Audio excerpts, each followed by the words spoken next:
Hello and welcome to another comedian's interview for my blog and podcast, A Rich Comic Life. My name is Richard Gill and my blog describes my experiences of watching well over 1,500 comedians and counting for the last 50 years. I'm delighted to welcome my guest today. It's the brilliant Mr. Matt Green. Yay! Hello, my friend. I'm very well. Yeah, nice to see you. How are you? You all right? I'm good. Yeah, I'm doing well. Yeah, I'm good. Good man. I'm so looking forward to chatting to you. I've been after speaking to you for a while, and I'd like to go right back to the start and ask you, please, how did you become a comedian in the first place? Well, that's it's almost like an existential question, isn't it? It's quite a big one. I think. I always enjoyed like writing stuff. Yeah. As a kid, was like I always enjoyed reading stuff out, in class or places like that. And so I was in. Yeah, I think I remember as a kid, kind of presumably annoying, although they didn't reveal that they were being annoyed. My family and teachers and stuff going, "Oh, I've written a story. Can I read out a story to you?" And all that kind of stuff. So I sort of, that was always a thing I enjoyed. Then at school I enjoyed doing like plays and little comedy sketches and things like that. But it wasn't until I went to university, I did like quite a lot of sketch comedy at university, and really enjoyed that and got into doing that kind of thing, and then got into doing acting and writing and things. And then I'd sort of done that for a few, like 2 or 3 years, and realised it's quite hard. It's quite a hard thing to do, partly because you have to rely on lots of other people all the time. You're always having to kind of, if you're an actor, you've got to wait for the work to come to you. If you're a writer, you've got to send it off to whoever. And even if you're just doing sketches, you've got to be working usually with at least one other person, and usually 2 or 3 other people. And then you've got to get yourself seen on. You've got to present material to people and stuff. And I realized I was spending a lot of time just not really doing what I wanted to do, just sort of preparing for things and writing things, and things weren't really happening.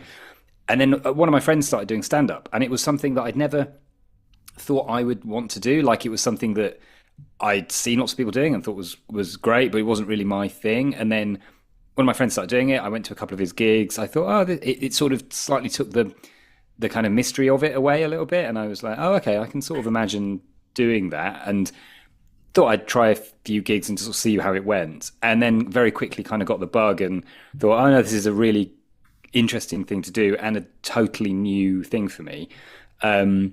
And it gave me an opportunity to just write, immediately perform stuff, immediately know if an audience was enjoying it or not, and all that kind of stuff in a way that I hadn't had before. And so I very quickly, from it being a sort of, initially I thought it would just be a sort of almost like a little hobby I'd have on the side, it very quickly sort of took over my life.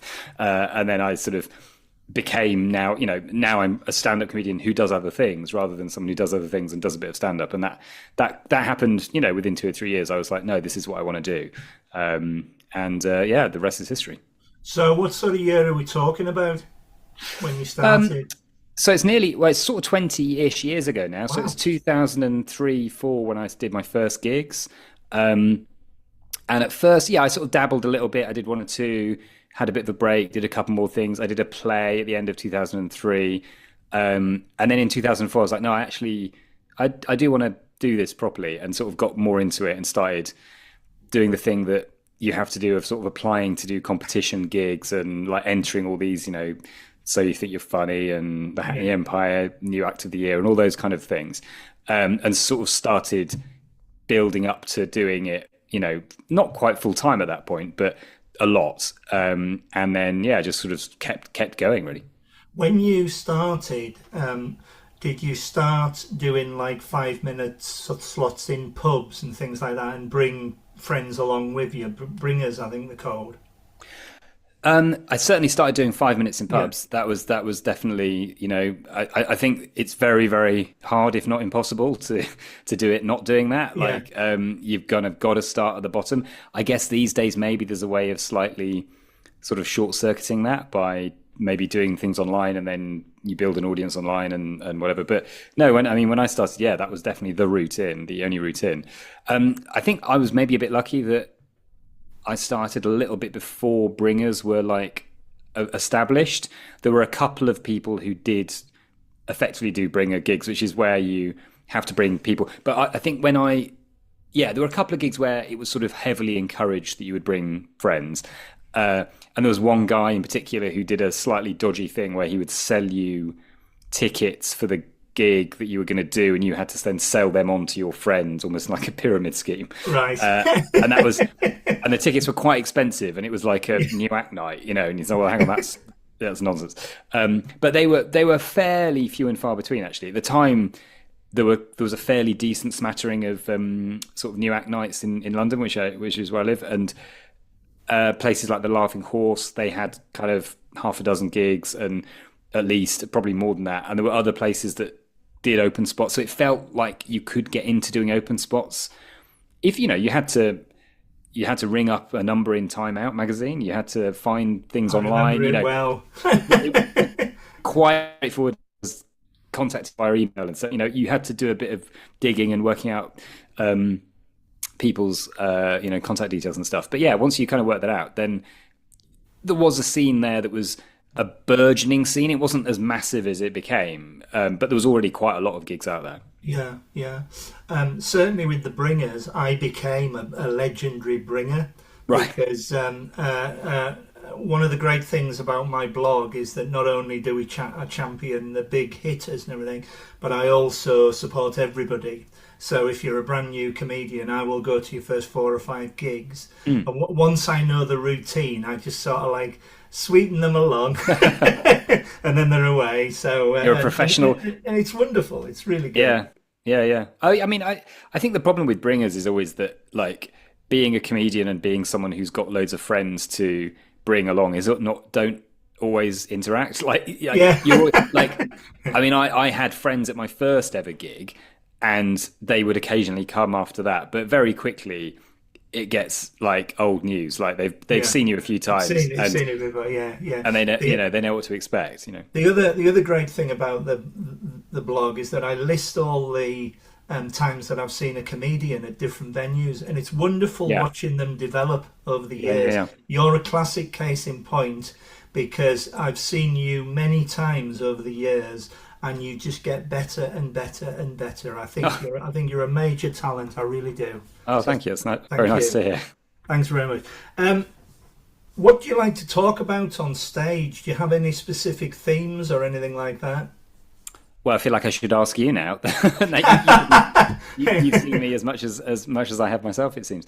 I don't know. I mean, it has changed a little bit. Like, I think everyone goes through that. Like, and I also think that people talk about, like finding your voice and all that kind of stuff. And it's a really important idea of, finding the way that you can be on stage, which is the most sort of natural and honest and stuff and authentic. But also, I think it changes. Like, I think who you are changes. And I think if you are still doing the same jokes when you're 20 as when you're 40 or 60 or whatever, then obviously that's not going to work. And so I think I have definitely changed, developed, hopefully improved, but also I'm sure sometimes I do things now that some people like and some people don't like that might have liked other things I do. So it's interesting how it develops, and you kind of don't necessarily realize it's happening because you're just sort of doing jokes. But then slowly, you look back at something you did 10 years ago and think, gosh, that's quite a different opinion, that's quite a different way of thinking about it. So I guess what I'm doing now is still what I've mostly done, sort of observational material, kind of storytelling, quite, personal stories from my life, opinions I have about the world. That's kind of everything. Everyone does that, I guess, to an extent. I've started dripping a bit more sort of topical material in, a bit more political material. Obviously, for me, over the last sort of 4 or 5 years, I've started doing more political stuff online. I've been making videos online sort of since the pandemic, really. And initially they were just sort of comedy sketches, but I got more into doing sort of political satirical stuff, and that's been my main focus for the last sort of 3 or 4 years. And then since then, I ended up sort of branching out into doing some podcasts, like political podcasts, and sort of slightly becoming a bit of a pundit, I guess. Like, I hate that word, and I don't want to be a pundit, but there are moments where I'm like, I'm sort of talking about this in a serious way rather than a comic way. I'm always trying to think of the comic angle, but there are some times where you're like, no, this is not a funny story right now. So for me, it has changed. And I think if you saw me on tour, you'd see the more kind of concentrated version of myself. Whereas if you see me doing a club gig, then you'll see a more kind of general, aimed at a slightly a much broader audience. So I probably in a club show I'm doing more kind of more relationship material, more kind of observational audience work, interaction, all that kind of stuff, which is really fun.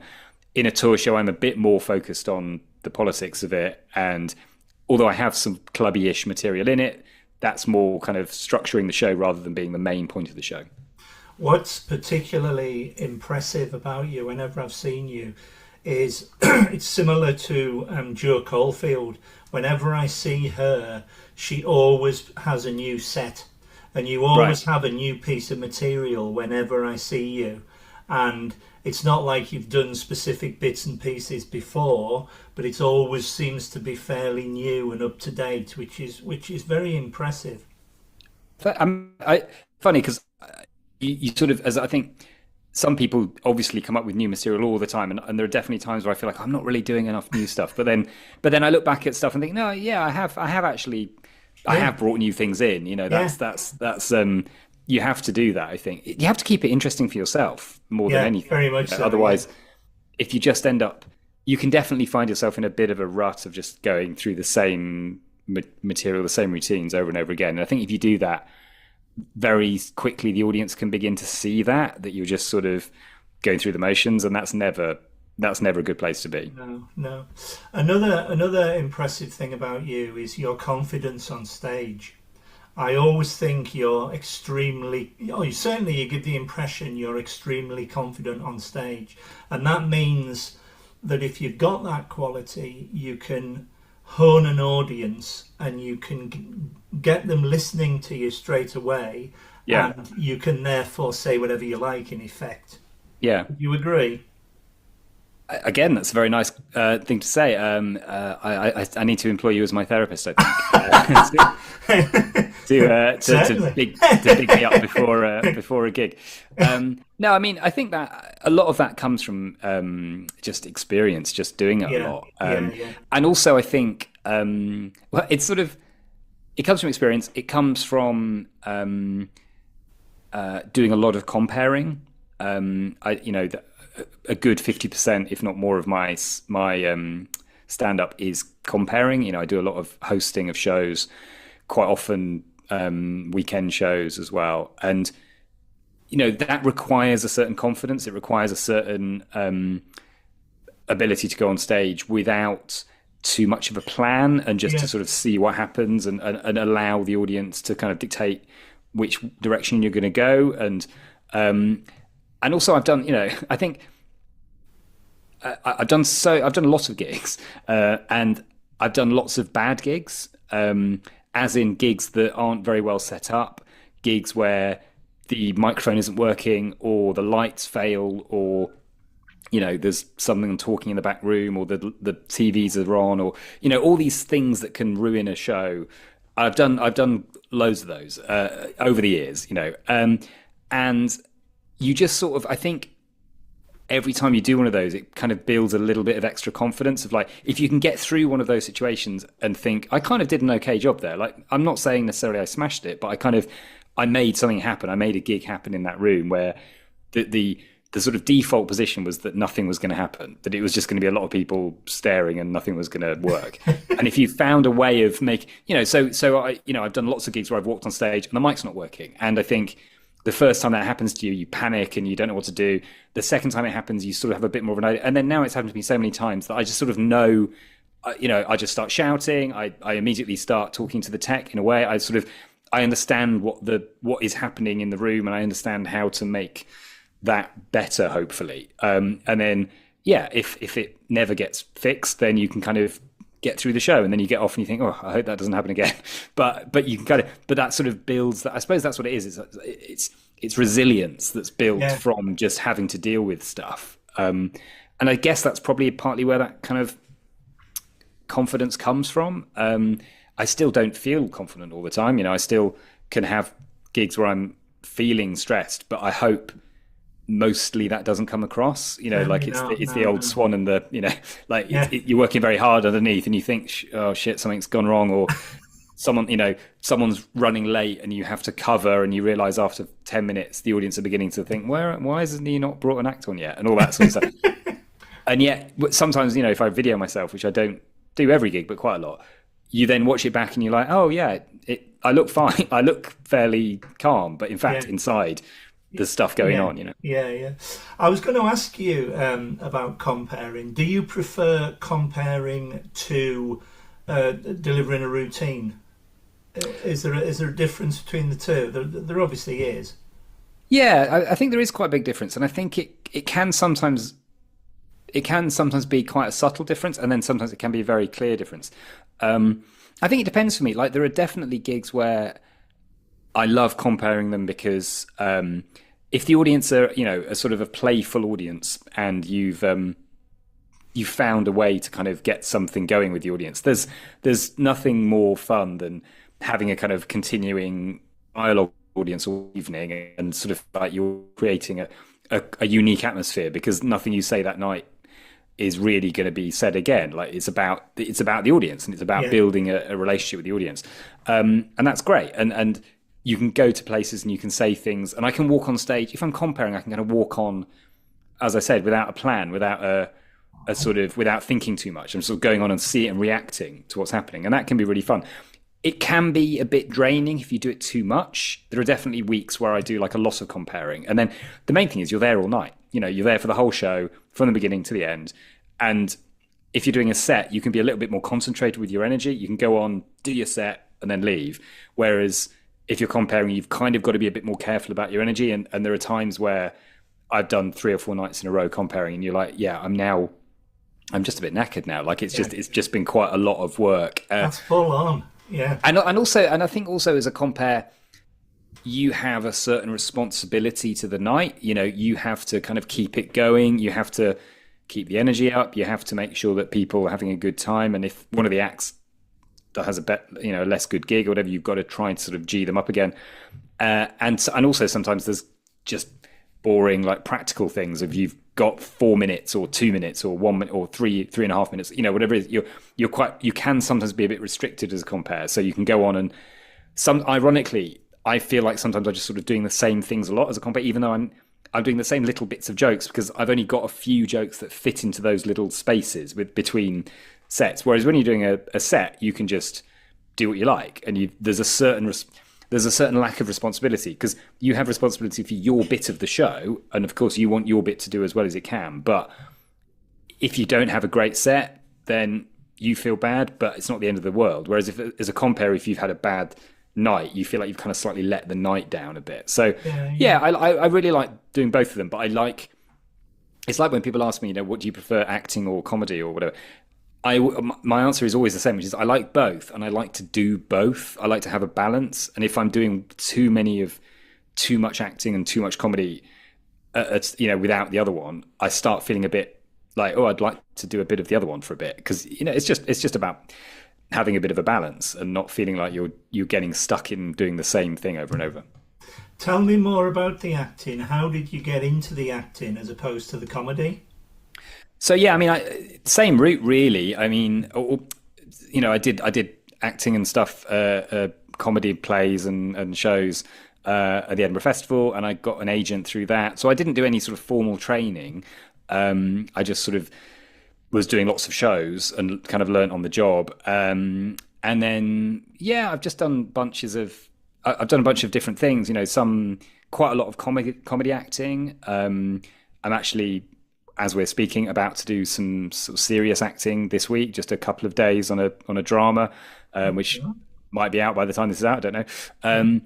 And I've done a few bits of serious acting, and mostly the stuff I do is kind of slightly more comic, because that's sort of more fits, I think, my persona, I guess.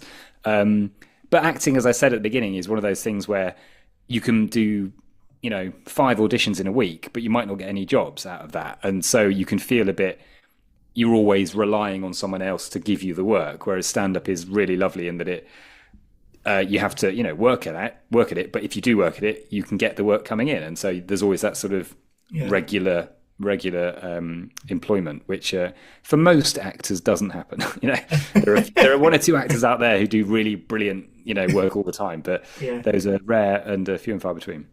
Other than this blog and podcast, the most creative thing I ever did was write a play. And we starred in. I starred in it. I appeared in it with my friend, and we raised a lot of money for Comic Relief. Putting Oh, right. And I wrote it for the Edinburgh Fringe, and it's called The Applicant. And the first night we did 3 shows, and the first night I ran out, and I had written the thing, and I completely forgot the words. Right. And I was like a rabbit in headlights, and it was like, I just want to go home. I've had enough of this. But as soon as my friend came on, we bantered and we got it back. I presume acting is your approach to acting as opposed to comedy is obviously different, but I think that with the comedian, you have the audience as a prop as opposed to somebody else on stage. Would you agree with that? Yeah, I think that's probably a good way to put it. I think stand up is always a dialogue between you and the audience. Sometimes quite literally, sometimes there is interaction and heckling or good-natured chat or whatever. Yeah. But even if it's not, even if they're being perfectly quiet, they're still reacting or laughing or not laughing or whatever. And so there is a dialogue essence to it.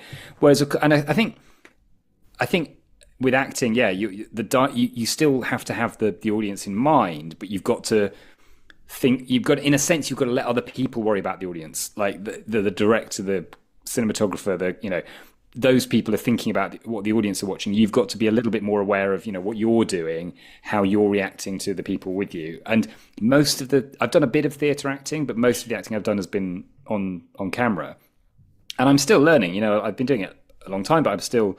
Every time you do it, you learn new things about it, and you learn about how big you need to be depending on how the camera is, and you learn about conserving your energy throughout the day and not giving everything on the first take because you've got to do another 10 takes after that, and you need to make sure that you don't completely run out of steam and all those sorts of things. So yeah, I mean, I think as a comic, I think if you do work as a comedian, like with an audience a lot, there is something quite useful in when you're on set if you're doing a comic piece, because you can sort of have the audience in your mind as you're doing it, and even if you're not, there isn't an audience there. I mean, I have done a couple of sitcoms where it's been in front of an audience, and that's quite an odd experience because you're sort of playing sort of to the crowd and sort of to the camera, and it's finding that, and they're obviously, the great comedians of the past were brilliant at sort of finding that balance between playing through the audience and through the camera and all that kind of stuff. That's quite a rare skill these days because it doesn't happen as much. Those multicam shows are slightly more, unusual.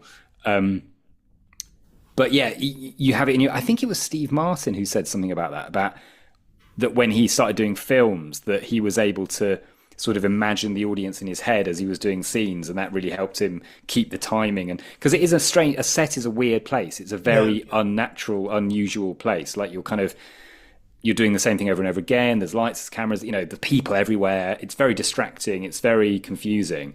And if you're trying to be funny or you're trying to be dramatic or, whatever, you might only have a couple of minutes to prepare or even less. And so you've got to somehow find ways of accessing that. And I think as a comic, what's quite fun about that is that, you can be like, okay, you can sort of imagine the audience reaction, and that just helps you, hold on to that thread of what's funny or isn't. Steve Martin is a classic example. He was a massive American comedian in the 70s, and then he walked away from it all. Yeah. And then he had that wonderful run of films with Carl Reiner. He's my favourite film comedian. And then I managed to get to see him at the Hammersmith Apollo with the Steep Canyon Rangers, his bluegrass band. And they were fantastic. They were brilliant in their own right. But at the end, he came on with the towel and did the King Tut, and the whole place went bananas. He still yearned back to what he was famous for. He's a wonderful, still a great comedian today. But great example and great answer. when you go on stage, do you suffer from any nerves before you go on? And if so, how do you cope with them? Um, I do and I don't. It depends on the show. Like if it's a show that I've done before, if it's a room that I'm comfortable in, much less so. Again, if I'm comparing, less so probably because I kind of feel like if you're comparing, you've kind of got backup. Like Yeah. you've got the other acts who can come on and save you. If hopefully you never have to do that. But if you really are struggling, you can be like, right, let's bring on an act and change the atmosphere. Um, you know, as I say, you hopefully don't have to do that, but it can occasionally happen like that. And you still always feel like you're part of a team when you're comparing. Whereas, yeah, when you're doing a set, it's a bit more like it's you doing your own thing. So yeah, I mean, I think I probably get a healthy amount of nerves. Like I feel a bit stressed beforehand. I pace a lot beforehand. I kind of I drink a lot of water. I kind of I have that slight sort of nervous energy before I go on. Sometimes I do a bit of breathing, sort of just slow breathing and some almost like meditation, like tiny little and hold them and let them go. That thing just to kind of try and reset a bit. But it doesn't. But as I say, because I've done a lot of gigs where I've had to kind of react in the moment and be, and these aren't gigs where you have, they're usually not gigs where you have great green room areas and lovely plush dressing rooms. They're pubs and you get changed in the toilets and that sort of stuff. So you have to be able to kind of go from 0 to 60. You don't have a lot of time to do a lot of preparation work, I find. So I think I'm lucky like that. But yeah, I mean, I'm sure if I were ever to do a big TV show, if I ever, did Live at the Apollo or something like that, I'm sure I'd be very nervous beforehand, and I would have to find a way of attacking that and finding a way of making it feel normal. I mean, that's the great thing about stand-up is that when you're doing stand-up, if it's stand-up that you've done before, then you have the memory of the jokes going well in your brain, and so you kind of and in your body, so you kind of you go on and you do material that's a banker, as we say, then, and that 9 times out of 10 that joke is gonna get a big laugh. Then you go on with confidence. Obviously, that's why new material nights are so stressful. And if you go to a new material night, as I'm sure you've been to many times, you see acts who are really confident, normally struggling and getting stressed, and they do a joke and it doesn't work, and then they start falling apart a bit. And that's one of my favorite things, is to see someone someone who's done loads of TV work at a new material night with a piece of paper in their hand, reading stuff out, and it doesn't work, and you think, and they have to find a way through it, and that's the kind of madness of comedy, and the joy of it is that you never know. It's constant. It's so good, yeah, because not only have I seen lots of new comedian nights, as you say, but I've seen many established comedians do new material and wonder why they're not getting laughs. Yeah. And that's fascinating, because normally you expect because you've seen them on TV or on the stage before, and you think, oh, I'm going to have a great night here, and then, but this is not quite working. And it's like, that's interesting. And then a year later, when they're on tour with the show, it's completely different, or it's slightly different, or whatever, because they're all trying to. And sometimes it's just the confidence of just having done it more. The first time you do a joke, you've got no idea, and I've been doing it 20 years and I still have no idea whether a joke's going to work or not. And I think you get a bit better at writing, you get a bit better at, but in the end you've still got to try it out, you've still got to do it, you've still got to give it a go. And it's amazing how jokes you think, I'm sure that will be an absolute winner. Why are they not laughing? Where's Richard? And you think, oh yeah, why have I not got my professional fan club with me? And then other times you throw out a little reference and you think, oh, I don't know, and then that gets a huge laugh, and you think, where did that come from? That's amazing. So is it fair to say that if you do have any nerves beforehand, is it when you first speak into the microphone or when you get your first laugh that any nerves you may have go? Good question. I think yes. I think it's the first time you get a laugh is key. That's definitely key. I've definitely had. I mean, I actually had one last week where I went on and I just sort of, I don't know what happened. I think I just slightly got distracted or something that just as I went on, and I just didn't quite start properly. You know, my first line I stumbled over slightly, or I said something a bit weird, or maybe I repeated a word or something. You know, something you're just not meant to do, and I could feel me and the audience being like, "Oh, what's this?" And then, you know, a line later, I hit a joke and it got a laugh and it was fine. And it's that feeling of like, oh, okay, and that is that. As long as you've got that laugh, yeah, as soon as you get the first laugh, you relax. It's like in sport. The first time you hit hit a four in cricket or score a goal, you know, you relax and you know what you're doing and you think, oh, okay, I can actually do this now. And I think that never goes away. That feeling of worrying, because we've all had bad gigs. We've all had gigs that don't go well, and sometimes you can tell immediately, and other times it's almost like a slow sort of creeping sensation that they're not going really for this. Like maybe they're okay, and then you sort of go, oh no, they're not okay. They're not, you know, and then you slowly begin to feel that you haven't got them, and they sort of almost they slip away from you. You know. Is there a way of remembering your routines? How do you remember what you're going to say?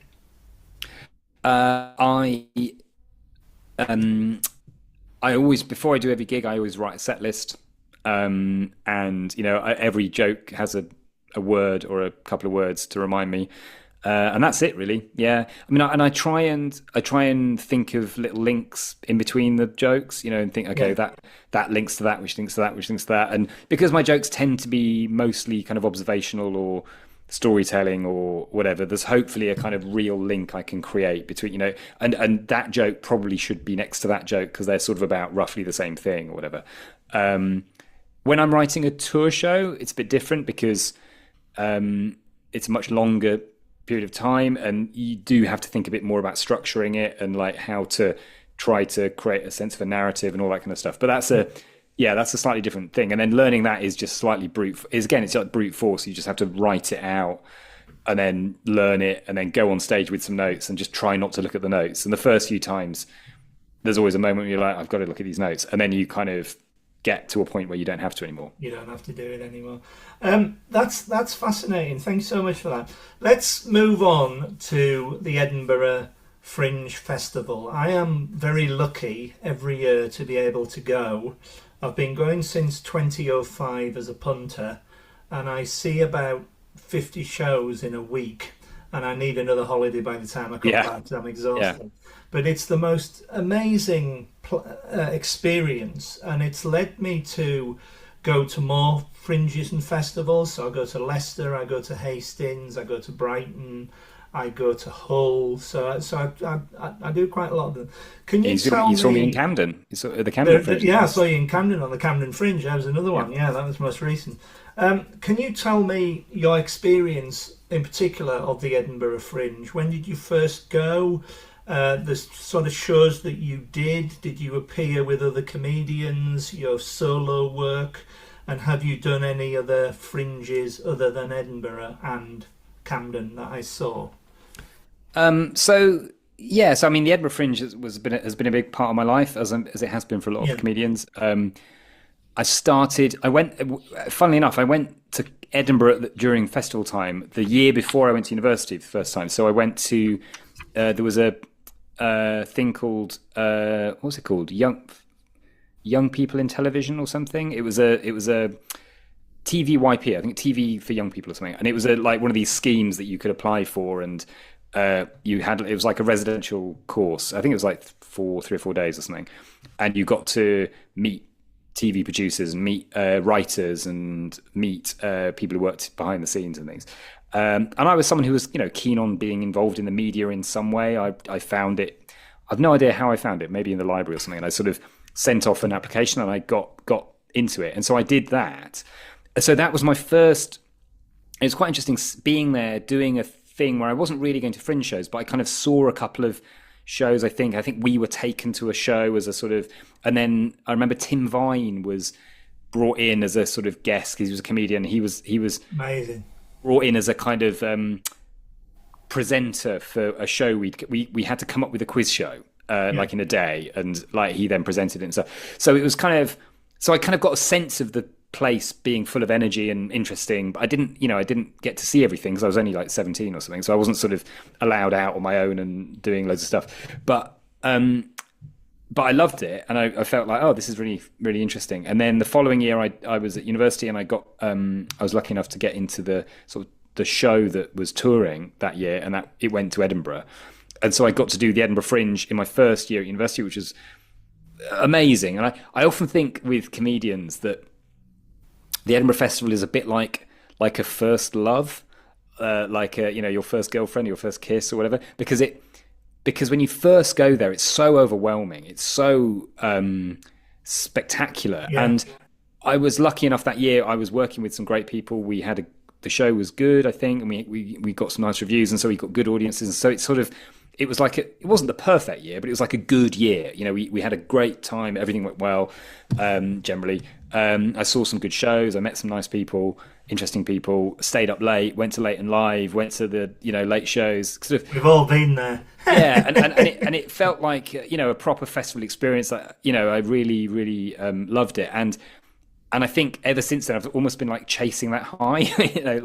like that sort of that version of Edinburgh that you get when you're young and don't really know kind of what's happening, and every day you go to another show and it blows your mind, and you see a comedian and you think, how on earth could you do that? And you go and see another show, and I went to see theatre and dance and circus and and all that, so it really blew my mind. So, and then I went back the following year, and it was fine, but we had a harder show and it wasn't as good, and audiences weren't so good. So I had to, like, in 2 years, like, quite, even though it was sort of the same kind of experience in one way, very different experience, because it wasn't as fun and it was harder work and it was more, and then since then it's been very up and down. I've done shows as a student. I did a show as a sketch group, or a sort of double act. I've done a couple of other sketch groups there. Then I started doing stand-up. I did something called the Comedy Zone in 2005. My first year I went. That was the first year doing stand-up properly for me, and that was alongside 3 other comics. That's like a late sort of mixed bill show, which had the same acts every night, and it had quite a good reputation. It'd been run for a while, and lots of people had gone through it and had done well. So we got decent audiences, and that was a bit of a baptism of fire, because I hadn't been doing stand-up very, very long. It probably only a year and a half or something. And so being thrown into that was quite full on.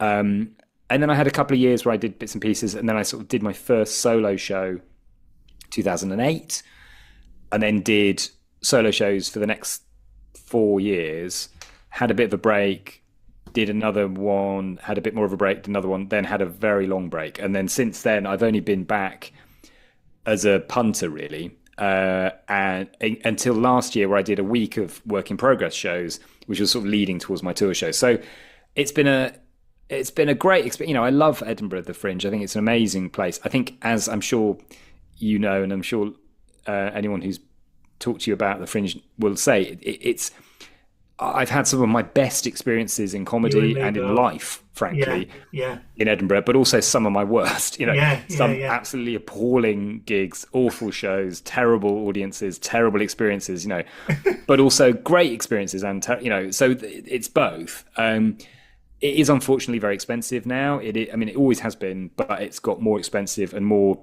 difficult to kind of justify being there for the whole month, I think.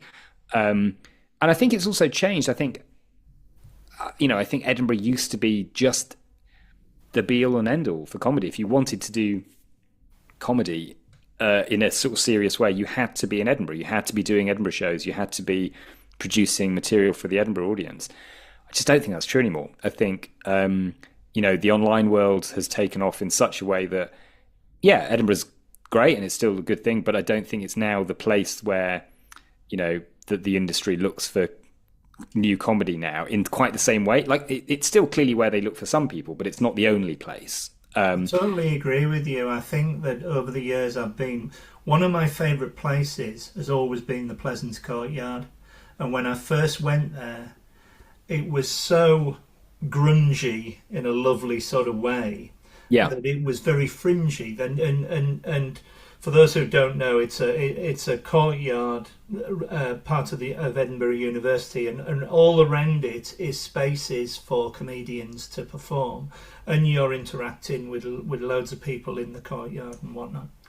And over the years, it seems to be more advertising, and it like dampens it a bit, and I think that Edinburgh now is in danger of eating itself, really, because they need to put a cap on the expenses, because I think now, unfortunately, it's not a fringe, it's more of a promotional event, and I think that's wrong. And it has been, I mean, the thing is, if you're a working class comedian Yeah. and you haven't got any money, you literally can't afford to go and do it, and that's wrong. not at all. Yeah, no, you're absolutely right. I mean, it has always been a bit like that. I mean, even when I when I went back, my first one was 98, and I remember people talking about, oh, there are too many posters everywhere, and it's too, but that was Love before. all that. Yeah. It's always been like that to an extent, but every year it does get a bit more like that. Yeah. Talking about Pleasance Courtyard, I don't know if have you ever been there when it's not the Fringe? No. Because that's a really weird experience. I did it a couple of times because they ran. There was a gig that ran there in the what is called the Cabaret Bar during the Fringe, but is just a student bar, and there was a student gig that ran there, and I did it maybe 2 or 3 times, maybe 10 years ago now, and it was fascinating because you turn up and it's just a car park, the Pleasance Courtyard is just and all these venues, the Pleasance Cellar or the Pleasance Above, they're just storage cupboards. No one really uses them. The only rooms that are used are Pleasance Cabaret Bar, which is a bar, as I say, and the Pleasance One, which is like a theatre space, which gets used as a lecture theatre and stuff. And Pleasance Two apparently is where they store everything. So they there's all this stuff that room just gets totally filled with, all the things to create the venues, all the tech and stuff. So it's quite a weird feeling walking around Edinburgh when it's not the festival, when you've just been to the festival, and particularly going to the Pleasance Courtyard. It's such you really go, okay, this is such a different place. Have you played any other fringes apart from Camden and Edinburgh? I mean, I've done Leicester, I've done Brighton. Over the course of my career, I'm sure I've done other ones that I can't think of now. I think maybe Bedford, maybe Guildford. There's so many of them. Yeah, there are lots of them. Yeah. I think it's great, but I think a lot of them are essentially used as ways for people to sort of get ready for Edinburgh. Yeah. And that's mostly how I'll have done it, I guess. It was nice it was really nice this year because I did my first proper tour show this year, and in February, March, and I got to do Leicester during the Leicester Comedy Festival. Oh, brilliant. And I got to do the Y Theatre, which is lovely. Yeah, it's lovely really space. Great. Really loved it. It was one of my favourite gigs on tour, actually. One of my favourite shows. And what I particularly enjoyed about it was, I think it might be the first time I've been to Leicester with like a ready show, with a show that like is ready to go, because Leicester, where Leicester Comedy Festival sits in the calendar, it's February kind of time, and so quite often I would be in Leicester doing a very early version of a show, like a really early preview with half the ideas weren't fully formed, and I was kind of worried about whether I even had enough material to fill an hour and all that kind of stuff. And so my worry was that everyone in Leicester thought I was a terrible comedian because all they'd ever seen was just very, very work in progress stuff. So it was really nice just to go to Leicester with a show that was ready and was finished, and I was proud of, and I could be like, this is my show, That's brilliant. That's so good. And Leicester's always regarded as like the first big one of the year. Yeah. So it's good to. I've seen a load of comedians who, like you say, add it as a tour date when the Fringe is on. Yeah, and that's great because you're getting the best of both worlds. Yeah, I think it's what some people do, which I haven't quite had the timing for, but is do like their tour show in a big venue and then do like a work in progress show in a small venue at the same kind of time, and that's quite a nice way of doing it. Of going like, this is the show that's ready and it's finished and it's done, and this is my new show that I'm working on now. Yeah. Who are your favourite comedians, past and present? Did you have comedy growing up? Yeah, I mean, I loved a lot of comedy growing up. I think sorry, I keep bashing the mic. I think the people I really remember growing up would be people like the kind of not the 9 o'clock news guys. So Ron Atkinson, Blackadder, the two Ronnies were a big, Morecambe and Wise. I wasn't there when they were doing, their peak, but I remember lots of repeats, and there was a lot of they were still around, in the ether. I think then when I was a bit older, things like the Day to Day, Brass Eye, Alan Partridge, anything Armando Iannucci was involved in, the Spaced, things like that. Those they're very, very creative, interesting. There was a real sort of burst of energy. Fist of Fun, Richard Herring and Stuart Lee and those guys. That sort of thing was were my sort of young into teenage kind of inspirations. And then in terms of stand-up, I guess it would have been people like, Victoria Wood was a huge influence. She was brilliant. And my parents loved her. And, I think they would see her several times live. And I remember watching her videos over and over, and she was brilliant. Eddie Izzard, another huge inspiration. I watched his stuff loads and loads and loads of times. I guess you sort of, there wasn't as much stand up on TV. So there were these like big acts you would see, but then apart from that, there wasn't quite so much of it. And then when it started filtering through, you're like, oh God, all these people. And I think, I think in terms of like growing up, that was what I saw. And I didn't really see club stand up until I was at university, and then I sort of, then I got into that and was like, oh wow, there's a whole world here that here we go again. No idea about. Yeah, it is. And it's similar to me. I mean, every name that you mentioned there, I've managed to see live, except Morecambe and Wise. Right. And they're the reason why I do what I do. I can remember, aged about 5, sitting at home in Carlisle with the family, and everybody of any age crying with laughter at these two on the screen. And I've just very recently interviewed Gary Morecambe, and it was just a joy to hear him speaking about how he grew up with both of them, really, because they're so pivotal. My first ever gig was Les Dawson in 1974, and then a year at Scarborough, and we went on holiday, and then a year later I saw Tommy Cooper. And, oh wow! And it was just, the curtain opened and there was nothing on stage but a bed, and he's lying on it, and he doesn't do anything, and he pops his head up after everybody has burst out laughing at him, and he just goes, what, somebody come on. The perfect opening. And I think there is another level where you can twiddle your glasses or your fez or whatever, and or not do anything, and people are laughing. There's something very special about that. I think someone who had that for me when I was growing up was Lenny Henry. Oh yeah, he had, he had a real, his physical timing was brilliant, and I remember watching him. His, I have no idea what his shows were called now, but those sketch shows he did, there were some brilliant characters in those. Again, he was the kind of person who everybody in their family would love, and was hugely successful. I was very fortunate to see Rowan Atkinson at college doing his new review tour, and the straight man was Angus Deaton. Yes, I've got the video of that. They did a video of it, and I haven't watched it for years. Obviously, because I don't really have a video player. But there's some great sketches there, and that was written by Richard Curtis, wasn't it? So it had a kind of a real pedigree about it. Yeah. And then very recently, I saw Gruff Rhys Jones on tour. He's still touring, and that was good. He was all reminiscing and everything. But you're right. I mean, these days, I go to comedy once or twice a week, so I've seen absolutely everybody. I'm very, very privileged to be able to do what I do. I've been in London for 30 years. My first comedy store bill would be Richard Morton, Linda Smith, God bless her, she was amazing. Yeah, she was brilliant.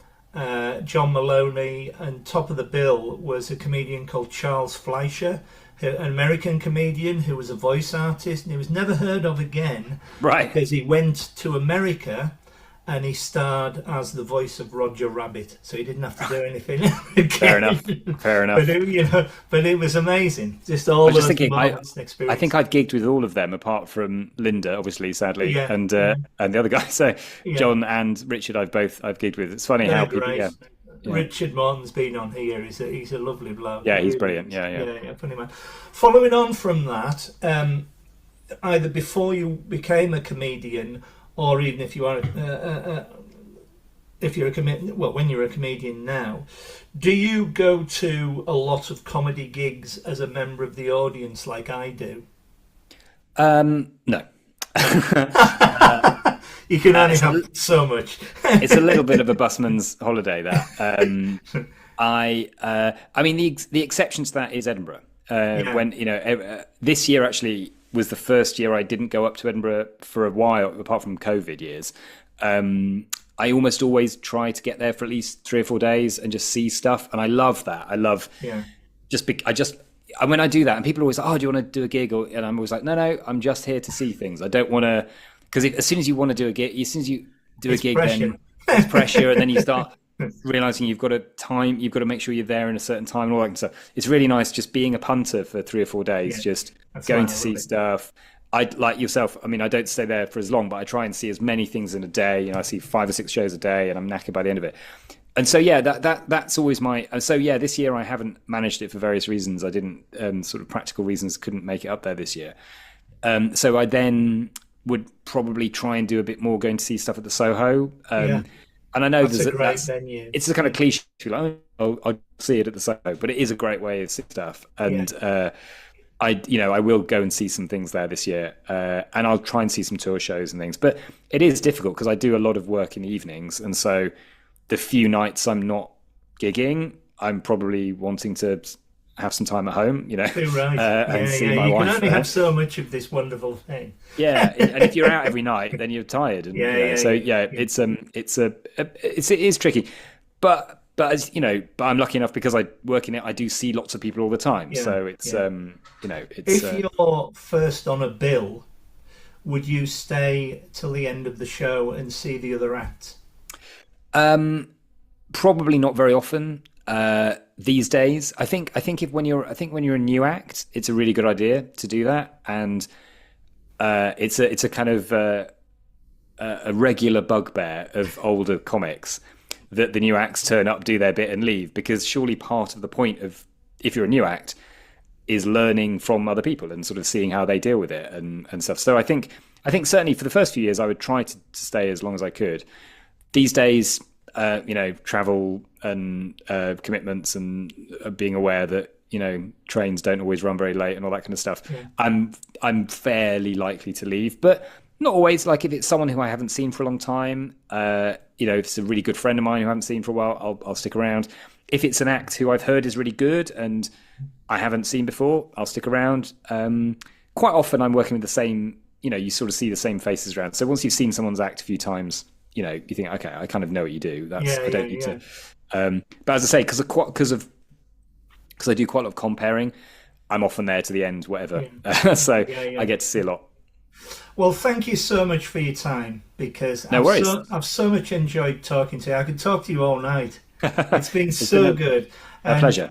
And I wanted to say as well, whenever I look for bills to go and see, whenever I see your name on a bill, I know I'm going to have a good time, because you're quality, intelligent.